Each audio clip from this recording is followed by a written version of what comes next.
And when you read this Comey exoneration written early May, she doesn't get interviewed until July. Others don't get interviewed. The fix was in. Well, these are the papers that we've just obtained, and it shows very clearly that James Comey felt that Hillary Clinton committed crimes. Somebody rewrote it. It appears to be Peter Strzok. And what would his motivation be? It's revealed in his emails with Lisa Page when she writes, "You are here because you were meant to protect the country from that menace," meaning Donald Trump. If Peter Strzok and others, including Comey, set out to exonerate Clinton for purely political motives in the face of overwhelming evidence of criminality, that is obstruction of justice by Strzok and Comey and others. Meaning, if the fix was in, Greg, Comey should go to jail. Comey initially wrote in these papers, his exoneration paper, that the sheer volume of classified documents on Clinton's server is evidence of criminality. And somebody removed that from the statement in clearing Hillary Clinton. Unbelievable. Let me bring in Tom Fitton. Tom, why don't you explain? Listen, Judicial Watch has been doing amazing work. Let's talk about your revelations that you found. Well, the State Department, once again, was making secret deals with Hillary Clinton to let her take documents away. And the deal was that the documents were the call logs, the schedules. There were gift logs, by the way, gifts. And some of those documents, according to the State Department promises to Hillary Clinton's representative, would not be subject to the Freedom of Information Act, meaning they'd be kept secret from the American people. You want to bet they're gone forever?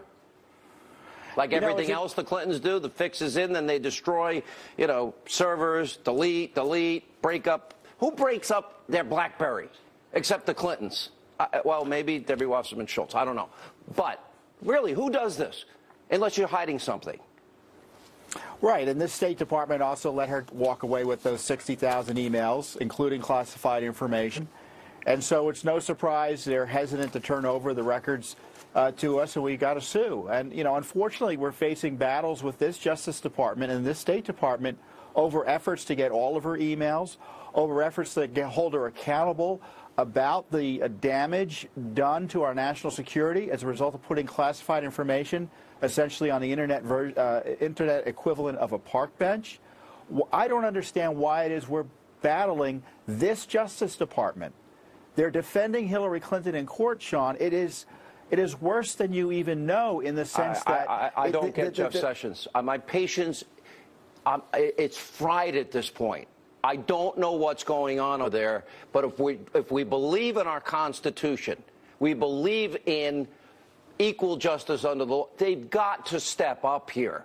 And I don't know what it's going to take. Sarah Carter, let me go to you.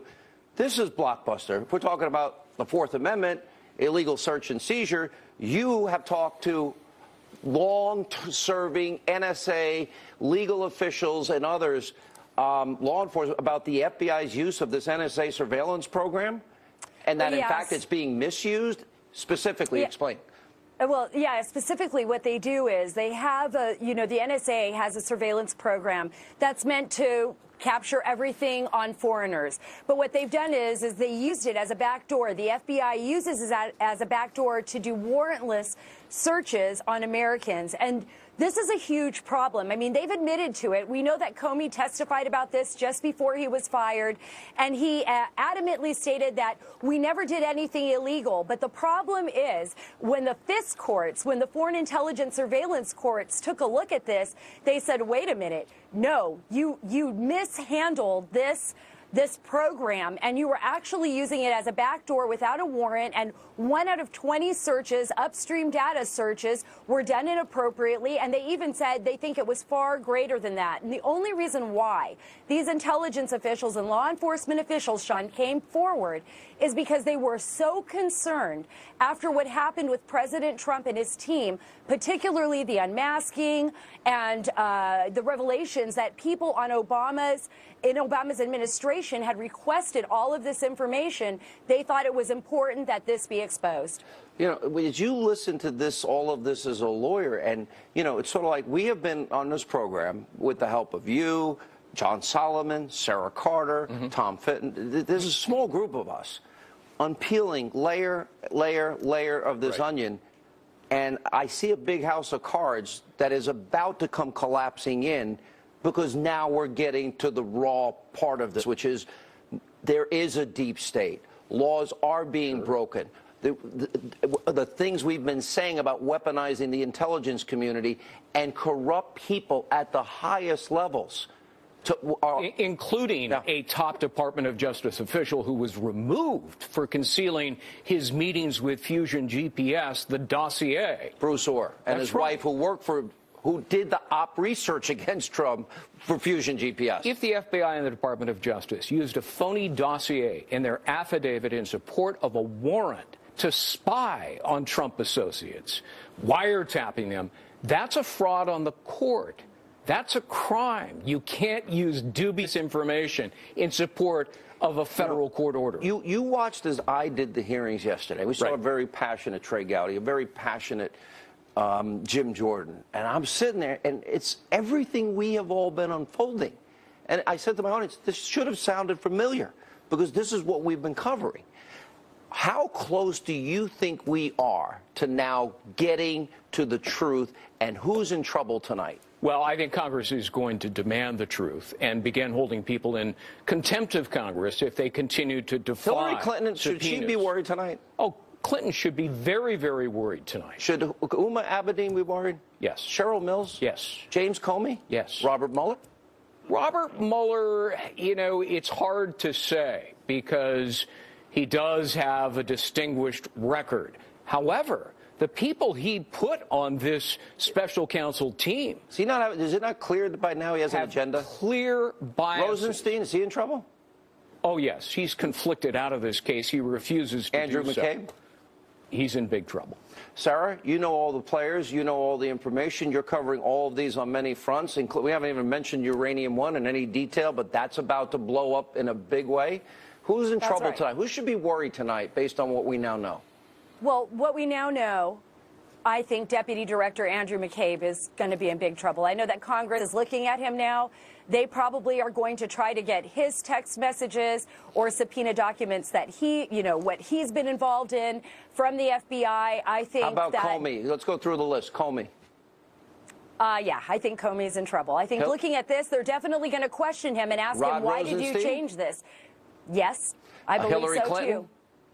Oh, yeah, I think she's been worried about this for a long time. Cheryl Mills? Absolutely. Uma? Absolutely. Anyone else you can think of? Peter Strzok, Lisa Page. I mean, I think they're already in trouble. Yeah. Tom, you agree with all that? Yeah, I think there's a likelihood the Clinton investigations get reopened. The Mueller investigation is derailed as a result of the compromises caused by having this FBI special agent involved. The number 2 deputy being a Hillary Clinton activist going to her election night party, sending an email to Sally Yates praising her anti-Trump actions as an Obama holdover acting Attorney General. Look, just so you know, Sean, we looked into the prosecutors that Mueller hired. We couldn't find anyone who was a registered Republican. Exit question. We did find 10 registered Democrats, no registered Republicans on Mueller's team. Okay. Exit question, yes or no question. Bigger than Watergate? In so many different ways, it is. Sarah? It's more pervasive. Sarah? Yes, I think so. And I agree with Greg. Spying by the FBI, Justice Department, intelligence agencies on the political opponents of the administration of Barack Obama and Hillary Clinton. Bigger than Watergate by far. I say Watergate on steroids, human growth hormone overdoses. Thank you both. This is serious. All right. You don't want to miss 1 minute of tonight's show. When we come back, we're going to get new